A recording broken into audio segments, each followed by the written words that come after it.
Hello viewers, অচিন্ততার free coaching চ্যানেলে তোমাদের সকলকে স্বাগত জানাই।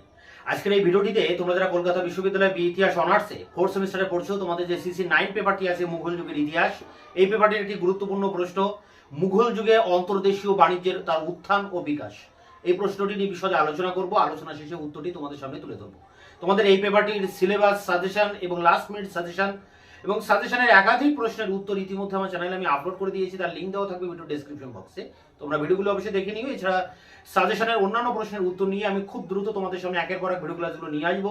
তাই আমার চ্যানেলটি তোমাদের জন্য একটি গুরুত্বপূর্ণ চ্যানেল। তোমরা অবশ্যই চ্যানেলকে সাবস্ক্রাইব করবে, বন্ধুদের কাছে শেয়ার করবে, নিজেদের মতামত কমেন্ট সেকশনে কমেন্ট করে জানাবে। ভিডিওটি ভালো লাগলে অবশ্যই একটা লাইক করবে। চলো শুরু করা যাক আজকের ক্লাসের মূল আলোচনার বিষয়কে। একবার বোর্ডে দেখে নিই, CU BA history honours 4th sem CC 9।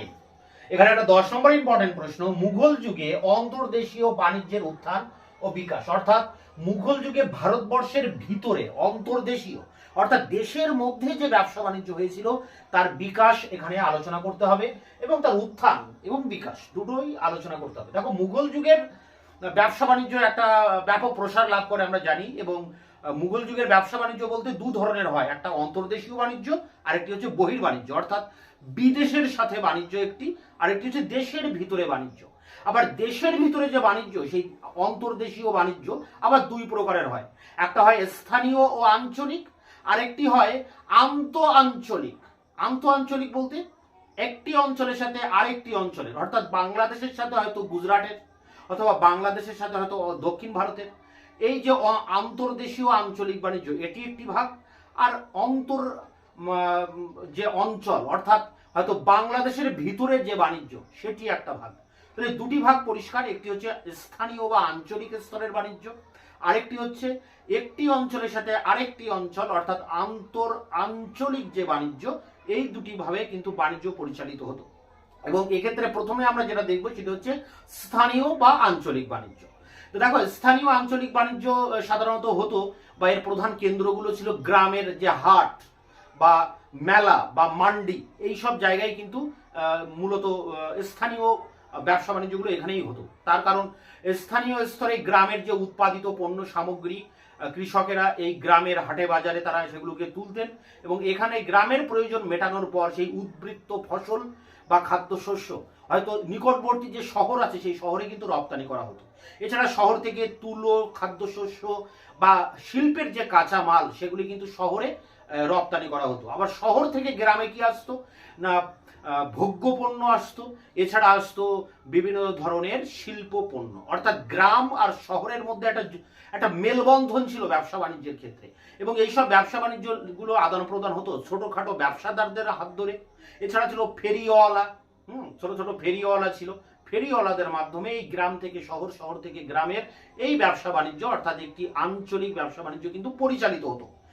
এবং গ্রামের ব্যবসা বাণিজ্য বা আঞ্চলিক স্তরের ব্যবসা বাণিজ্য হতো হাট, মেলা বা মান্ডি। মুঘল যুগে ইউরোপীয় পর্যটক ট্যাভার্নিয়ের বর্ণনা থেকে আমরা কিন্তু এই হাট, মেলা এবং মান্ডির কথাটা খুব ভালোভাবে জানতে পারি। এখন মুঘল যুগে কৃষি পণ্যের বিশেষীকরণ ঘটেছিল। কৃষি পণ্যের বিশেষীকরণ মানে বিশেষ বিশেষ কৃষি পণ্য এক একটি অঞ্চলে উৎপাদিত হতো। হয়তো বাংলাদেশে হয়তো ভালো আখ বা খাদ্যশস্য উৎপাদিত হচ্ছে, পাঞ্জাবে হয়তো ভালো গম উৎপাদিত হচ্ছে, গুজরাটে হয়তো ভালো নীল উৎপাদিত হচ্ছে, দক্ষিণ ভারতে হয়তো ভালো মশলা উৎপাদিত হচ্ছে, এবং দক্ষিণ ভারতে সেই মশলা ভারতের অন্যান্য জায়গায় রপ্তানি করা হচ্ছে। বাংলাদেশের খাদ্যশস্য ভালো উৎপাদিত হচ্ছে, ধান চাল, অর্থাৎ এখান থেকে ধান চাল অন্যান্য জায়গায় কিন্তু রপ্তানি করা হচ্ছে। ঠিক এইভাবে যে কৃষি পণ্যের বিশেষীকরণ হওয়ার ফলে এই আঞ্চলিক যে বাণিজ্য সেই বাণিজ্য কিন্তু প্রসার লাভ করে। তা প্রথমে আমি আঞ্চলিক বাণিজ্য বললাম, এবার আসছি আমরা আঞ্চলিক বাণিজ্য, এবং এই আঞ্চলিক বাণিজ্যটা নির্ভরশীল ছিল এই কৃষির বিশেষীকরণের ফলে। অর্থাৎ এক একটি অঞ্চলে এক এক বিশেষ ধরনের কৃষি পণ্য উৎপাদিত হতো, এবং সেই কৃষি পণ্য ভারতবর্ষের অন্য জায়গায় রপ্তানি করা হতো। আমরা একবার একটু বোর্ডে দেখে নেবো যে কোন কোন খাদ্যশস্য কোথায় কি উৎপন্ন হতো। বাংলাদেশে খাদ্যশস্যের ব্যাপক উৎপাদন ছিল, অর্থাৎ চাল, চিনি, তামাক, এই চারটি জিনিস কিন্তু বাংলাদেশে উৎপাদিত হতো, এবং এগুলো ভারতবর্ষের অন্যান্য অঞ্চলে রপ্তানি করা হতো। সুতি বস্ত্র বাংলা থেকে রপ্তানি করা হতো। দক্ষিণ ভারতে এইগুলো রপ্তানি হতো বেশি, বাংলাদেশ থেকে চাল, চিনি, তামাক এবং সুতি বস্ত্র দক্ষিণ ভারতে রপ্তানি করা হতো। এছাড়া রেশম উৎপাদিত হতো গুজরাটে, গুজরাটে রেশম রপ্তানি করা হতো বাংলাদেশ থেকে এবং গুজরাটে সুতি বস্ত্র উৎপাদিত হতো। মালাবারের মরিচ, লঙ্কা, এছাড়া লবঙ্গ, আদা, এগুলো মালাবার অঞ্চলে ব্যাপক পরিমাণে উৎপাদিত হয় এবং সেগুলো ভারতবর্ষের অন্যান্য জায়গায় কিন্তু রপ্তানি করা হতো। বেলগাঁও ও গোয়া এই দুটি জায়গায় ভালো রত্ন ব্যবসার একটা প্রধান কেন্দ্র ছিল।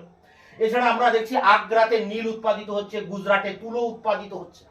তো এইভাবে এই কৃষির বিশেষীকরণের ফলে এক অঞ্চলের কৃষি যে ফসল সেটা অন্য অঞ্চলে কিন্তু রপ্তানি হতো। এইভাবে আন্তঃআঞ্চলিক ব্যবসা বাণিজ্য পরিচালিত হতো। এখন এই ব্যবসা বাণিজ্য কোন পথে পরিচালিত হতো? দুটি ভাবে, একটা জল পথে আর একটি হতো স্থল পথে। তা স্থল পথে হতো গরুর গাড়ি, ঘোড়ার গাড়ি, বলদের গাড়ি, উটের গাড়ি, হাতির পিঠে করে কিন্তু এই পরিবহন করা হতো। অর্থাৎ তখন যে যানবাহন ছিল এগুলোই, গরু, ঘোড়া, বলদ বা উট এবং হাতি।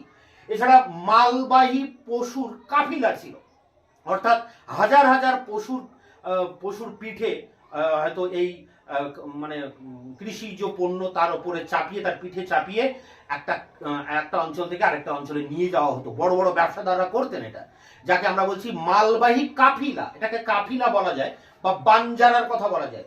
বাঞ্জারারাও কিন্তু ভ্রাম্যমান, পশুর পিঠে মালপত্র চাপিয়ে, এটাই তখন পরিবহনের মাধ্যম এবং সেই পশুর পিঠে করে মালপত্র তারা এক অঞ্চল থেকে আরেক অঞ্চলে কিন্তু নিয়ে যেত।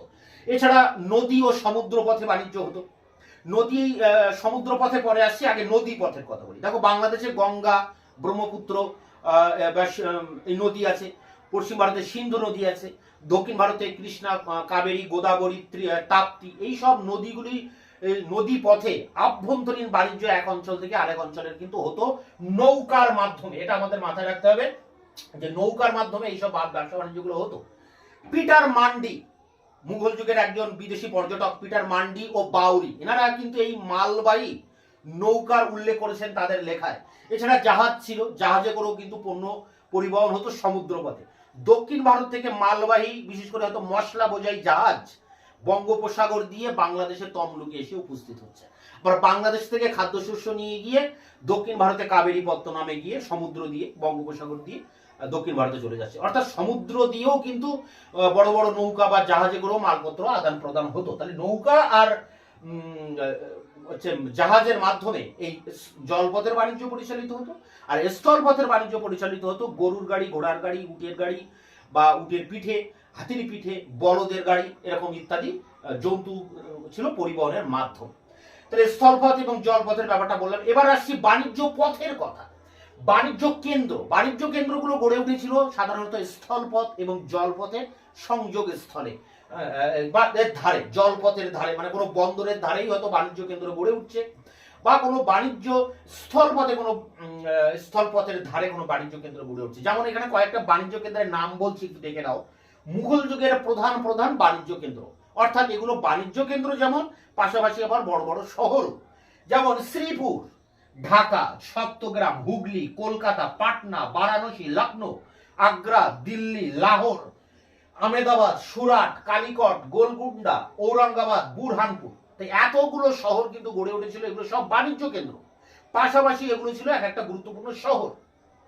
এছাড়া আভ্যন্তরীণ বাণিজ্যে নানা ধরনের বণিকের আবির্ভাব ঘটেছিল। বণিক যারা ব্যবসা বাণিজ্য করতেন তারা বণিকদের মাধ্যমে ব্যবসা বাণিজ্য হতো। এখানে ধনশালী বণিক, অর্থাৎ বড় বড় বণিক যেমন ছিল, যেমন সম্রাটরাও কিন্তু অনেক সময় বাণিজ্য করতেন, মুঘল সম্রাটরা, যুবরাজরাও বাণিজ্য অংশ নিতেন। আবার ছোট ছোট বণিকরাও ছিল, আবার ফেরিওয়ালাও ছিল। তাহলে বণিক এখানে কিন্তু অনেক ধরনের ছিল, সেটা এখানে বলা হচ্ছে। এছাড়া দেখো এখানে কয়েকটা বণিকের নাম বলছি, যে বণিকেরা সেই সময় ভারতবর্ষের সব থেকে বড় বড় ধনশালী বণিক, অর্থাৎ তারা ছিল সব থেকে ধনী ব্যক্তি। এরকম কয়েকজন ধনী ব্যবসাদারের নাম আমি বলছি, একটু শুনে নাও। সুরাটের বাহারজি বোহরা এবং আব্দুল গফুর, এনাদের সুরাটে বাড়ি। আহমেদ চেলাবি, সুরাট থেকে তিনজনের নাম বললাম। সুরাটের বাহারজি বোহরা, আব্দুল গফুর, আহমেদ চেলাবি। গোলকুন্ডার ছিলেন মীর জুমলা। দক্ষিণ করমণ্ডলের ছিলেন মলয় চেট্টি। দেখো এইসব নামগুলোর উপরে কিন্তু টিকা পড়তে হয়, এম এ ডিগ্রিতে কিন্তু এইসবগুলোর উপর পড়ানো হয়, এইসব ব্যবসাদারদের উপরে। এছাড়া করমণ্ডল উপকূলে আরেকজন ছিলেন কাশী বিরান্না শুঙ্কারাম চেট্টি। বাংলাদেশে ছিলেন জগৎ শেঠ, ইনি তো বিখ্যাত, আমরা জানি সব থেকে বড় ব্যবসাদার ছিলেন বাংলাদেশে। এনাদের ব্যবসাটা কি ছিল? এনাদের ব্যবসা ছিল বিভিন্ন ব্যবসা বাণিজ্য, শিল্প উৎপাদন করা, সরকারি যে রাজস্ব সেই রাজস্বকে নিয়ন্ত্রণ করা, অর্থাৎ সরকারি কোষাগারের রাজস্ব জমা দেওয়া বা এক জায়গা থেকে আরেক জায়গায় রাজস্বকে স্থানান্তরিত করা, এই রাজস্বকে নিয়ন্ত্রণ করতেন এরা। এছাড়া ব্যাংক ব্যবসাকে এরা নিয়ন্ত্রণ করতেন, এছাড়া মহাজনী কারবারকে এরা নিয়ন্ত্রণ করতেন। এইভাবে বিভিন্ন ব্যবসায়িক গোষ্ঠীও কিন্তু গড়ে উঠেছিল। এগুলো ব্যবসাদারের কথা বললাম। আর ব্যবসায়িক গোষ্ঠীটা কি না, বিভিন্ন জাতপাতের মানুষেরা কিন্তু ব্যবসা বাণিজ্যের সাথে যুক্ত ছিল। যেমন আমরা মারোয়াড়ি ব্যবসাদারের কথা বলি গুজরাটে, ঠিক এইরকম বিভিন্ন ব্যবসাদার ছিল। যেমন পশ্চিম ভারতে শিখ জাতি লোহানি গোষ্ঠী, তারা কিন্তু ব্যবসাদার ছিল। ক্ষত্রিয় গোষ্ঠী ব্যবসাদার ছিল। অন্ধ্রের কমতি ছিল, তামিলনাড়ুতে ছিল চেট্টিয়ার, গুজরাটের খোজা ছিল, মেনন ছিল, বোহরা, এগুলো একটা জাতি, এরা ব্যবসার সাথে যুক্ত ছিল। পূর্ব ভারতে ছিল আর্মেনিয়ান, রাজস্থানী। পশ্চিম ভারতে ছিল পার্সি জাতি। এছাড়া শৈব 10 নামী গোসাই ছিল, ভ্রাম্যমান, বাঞ্জারা ছিল। এছাড়া ছোট বড় মাঝারি এগুলো ফেরিওয়ালা ছিল। তো এই ছিল মুঘল যুগের অভ্যন্তরীণ বাণিজ্য। সেই বাণিজ্যটা কিভাবে হতো সেটা বলতে হবে। এবং এই বাণিজ্যটা পরিচালিত হতো হওয়ার জন্য বিভিন্ন পথ, রাজপথ তৈরি করা হয়েছিল। যেমন বাংলাদেশের সোনারগাঁও থেকে লাহোর পর্যন্ত একটা বিস্তৃত রাস্তা ছিল, এবং এই পূর্ব ভারত থেকে পশ্চিম ভারত পর্যন্ত গুরুত্বপূর্ণ শহরগুলি সবই এই রাজপথের পাশে কিন্তু অবস্থিত ছিল। এছাড়া আগ্রা থেকে বুরহানপুর পর্যন্ত একটা গুরুত্বপূর্ণ রাস্তা ছিল, এবং এই রাস্তার ধারে ছিল সরাইখানা, পথিকদের থাকার জন্য, ব্যবসাদারদের এখানে বিশ্রাম নেওয়ার জন্য, পণ্য আদান প্রদান করার জন্য সরাইখানা ছিল। এবং বিদেশি যেসব পর্যটক ট্যাভার নিয়ে, বার নিয়ে, এনাদের লেখায় এই সরাইখানার উল্লেখ আমরা পাই। তা সরাইখানাগুলো একটি গুরুত্বপূর্ণ ভূমিকা পালন করেছিল। এবং দেশের মধ্যে ব্যবসা বাণিজ্যের জন্য মুঘল যুগে অনেক গুরুত্বপূর্ণ সড়ক তৈরি করা হয়েছিল। এবং এই সড়ক বা রাস্তা থেকে আবার ছোট ছোট রাস্তা কিন্তু বেরিয়ে যেত, পার্বত্য পথও বেরিয়ে যেত। এইভাবে মুঘল যুগের আভ্যন্তরীণ বাণিজ্যকে উল্লেখ করতে হবে, যেখানে আভ্যন্তরীণ বাণিজ্য দুটি ভাগ, একটা আঞ্চলিক, আরেকটি হচ্ছে আন্ত আঞ্চলিক। এবং স্থানীয় বা আঞ্চলিক বাজার বলতে সেটা হাট, মান্ডি বা মেলাকে বোঝায়। আর আন্ত আঞ্চলিক বলতে একটা অঞ্চল থেকে আরেকটা অঞ্চলের বাণিজ্য। এবং সেই বাণিজ্য নির্ভর করেছিল বিভিন্ন কৃষিজ পণ্যের বিশেষীকরণের জন্য।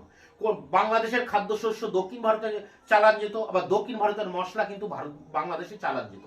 এবং এই বাণিজ্য হতো স্থলপথে গরু, ঘোড়া, উট, বলদ বা হাতির পিঠে।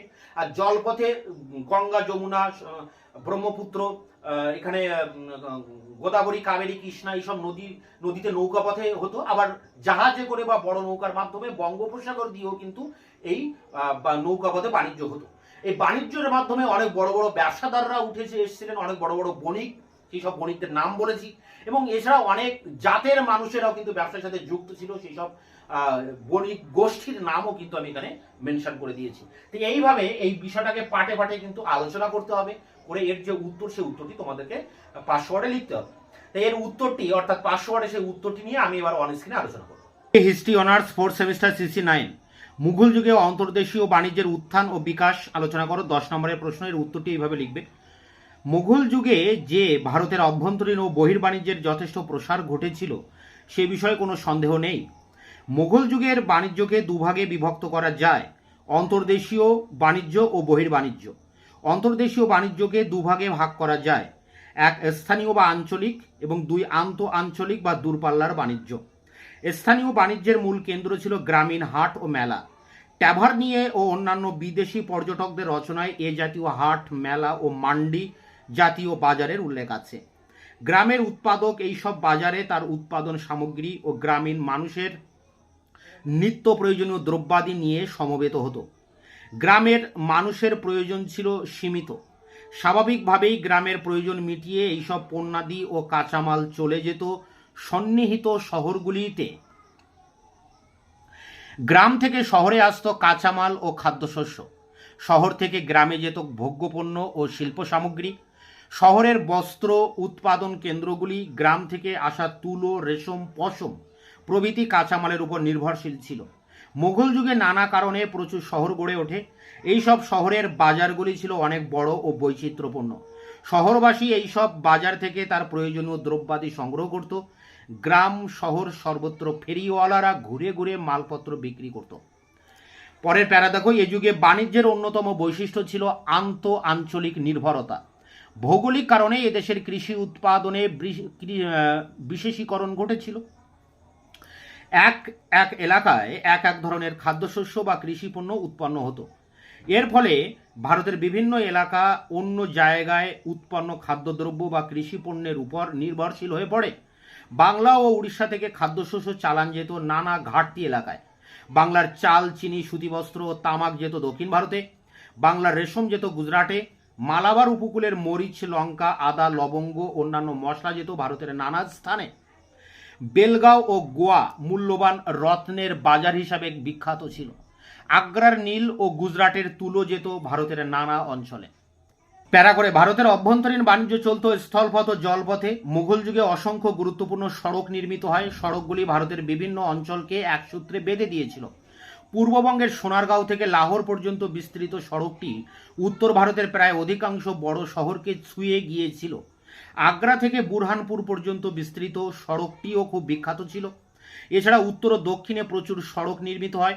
এইসব সড়কগুলি থেকে বেরিয়ে গিয়েছিল অসংখ্য শাখা রাস্তা ও পার্বত্য পথ। ব্যবসা বাণিজ্যের পক্ষে এই সড়ক ও শাখা পথগুলির গুরুত্ব ছিল অপরিসীম। এই রাস্তাঘাটগুলি ধরেই মুঘল যুগে ব্যবসা বাণিজ্য চলত। সড়কগুলির ধারে কিছু দূর অন্তর সরকারি উদ্যোগে গঠিত সরাইখানা থাকত। বণিকরা সরাইখানাগুলিতে বিশ্রাম করত ও নিজেদের মধ্যে পণ্যাদি বিনিময় করত। পিটার মান্ডি, বার্নিয়ার, ট্যাভার্নিয়ে অন্যান্য পর্যটকদের রচনায় সরাইখানার উল্লেখ পাওয়া যায়। বাণিজ্যিক সম্প্রসারণে এই সরাইখানাগুলির ভূমিকাও ছিল যথেষ্ট গুরুত্বপূর্ণ। স্থলপথে মাল পরিবহনের জন্য ব্যবহৃত হতো গরুর গাড়ি। এছাড়া বলদ, উট, ঘোড়া, হাতি প্রভৃতির পিঠে মাল চাপিয়ে নিয়ে যাওয়া হতো। মালবাহী পশুর কাফিলাগুলিতে হাজার হাজার পশু থাকত এবং তাদের পাহারার জন্য সুবন্দোবস্ত থাকত। স্থলপথ ছাড়াও নদী ও সমুদ্র উপকূল ধরে জলপথে বাণিজ্য চলত। উত্তর ভারতের গঙ্গা, সিন্ধু ও ব্রহ্মপুত্র এবং দক্ষিণ ভারতের নর্মদা, কৃষ্ণা, কাবেরী, গোদাবরী এবং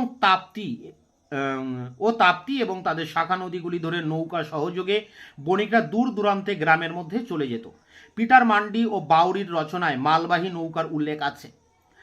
উপকূল ভাগে বাণিজ্যের জন্য জাহাজও ব্যবহৃত হতো। বাংলা থেকে মাল বোঝাই জাহাজ সমুদ্রপথে চলে যেত দক্ষিণে। আবার দক্ষিণ ভারত থেকে বাংলায় আসতো লঙ্কা, মরিচ ও মশলা ভর্তি জাহাজ। পরের প্যারা দেখো, মুঘল যুগের বিখ্যাত বাণিজ্য কেন্দ্রগুলি গড়ে উঠেছিল স্থলপথ ও জলপথের ধারে। বড় বড় শহরগুলি রাজপথ দ্বারা পরস্পরের সঙ্গে যুক্ত ছিল। স্থলপথের চেয়ে জলপথে পণ্য পরিবহনের কাজ বেশি চলত। এই যুগের বাণিজ্য কেন্দ্রগুলির মধ্যে গুরুত্বপূর্ণ ছিল শ্রীপুর, ঢাকা, সপ্তগ্রাম, হুগলি, কলকাতা, পাটনা, বারাণসী, লখনৌ, আগ্রা, দিল্লি, লাহোর, আহমেদাবাদ, সুরাট, কালিকট, গোলকুন্ডা, ঔরঙ্গাবাদ, বুরহানপুর প্রভৃতি। এটি শেষ প্যারা। এটা মূল্যায়নের উপরে বিভিন্ন বণিক গোষ্ঠীর বা বণিকদের নাম এখানে দেওয়া আছে। ভারতের অভ্যন্তরীণ বাণিজ্যে নানা ধরনের বণিকরা যুক্ত ছিলেন। এদের মধ্যে যেমন ছিলেন প্রভূত ধনশালী বণিক, সম্রাটরা, আবার ছিলেন মাঝারি ও ছোট বণিকের দল এবং ফেরিওয়ালারা। সুরাটের বাহারজি বোহরা, আব্দুল গফুর, আহম্মদ চেলাবি, গোলকুন্ডার মীর জুমলা, দক্ষিণ করমণ্ডলের মলয় চেট্টি, কাশী বিরান্না, শুঙ্কারাম চেট্টি ও বাংলার জগৎ শেঠ প্রমুখ ছিলেন অতি ধনী বণিক। তারা ব্যবসা, শিল্প উৎপাদন, সরকারি রাজস্ব নিয়ন্ত্রণ, ব্যাংকিং ও মহাজনী কারবার একত্রে পরিচালনা করতেন। তারা দেশের অভ্যন্তরীণ বাণিজ্য এবং বিদেশে সামুদ্রিক বাণিজ্যে অংশ নিতেন। ভারতের বিভিন্ন অঞ্চলের অভ্যন্তরীণ বাণিজ্যে কয়েকটি ব্যবসায়ী গোষ্ঠী উল্লেখযোগ্য ভূমিকা গ্রহণ করেছিল। উত্তর ও পশ্চিম ভারতের শিখ ধর্মাবলম্বী লোহানা ও খত্রীরা, অন্ধ্রে কোমতি, তামিলনাড়ুতে চেট্টিয়ার, গুজরাটে খোজা, মেনন, বোহারা, পূর্ব ভারতে আর্মেনিয়ান ও রাজস্থানী এবং পশ্চিম ভারতে পারসিরা নিজেদের প্রাধান্য প্রতিষ্ঠা করে। শৈব 10 নামী গোসাই ও ভ্রাম্যমান বাঞ্জারা বণিকরাও নিজেদের প্রতিষ্ঠিত করে। এছাড়া ছিল মাঝারি ও ছোট বণিকের দল এবং ফেরিওয়ালাররা। তো এই ছিল মুঘল যুগের আভ্যন্তরীণ বা অন্তর্দেশীয় বাণিজ্যের উত্থান ও বিকাশের উপরে তার 10 নম্বরে 500 ওয়ার্ডের নোটস। তোমরা এটাকে সংগ্রহ করে পরীক্ষার জন্য প্রস্তুতি নাও। এই প্রশ্নটি ভেরি ভেরি ইম্পর্টেন্ট একটি প্রশ্ন, সাজেশনের রয়েছে। এছাড়া তোমাদের সাজেশনে অন্যান্য প্রশ্নের উত্তর নিয়ে খুব তাড়াতাড়ি তোমাদের সামনে নিয়ে আসবে। ততক্ষণে তোমরা চ্যানেলকে সাবস্ক্রাইব করে রাখবে, বন্ধুদের কাছে শেয়ার করবে, নিজেদের মতামত কমেন্ট সেকশনে কমেন্ট করে জানাবে এবং ভিডিওটি ভালো লাগলে অবশ্যই একটা লাইক দেবে।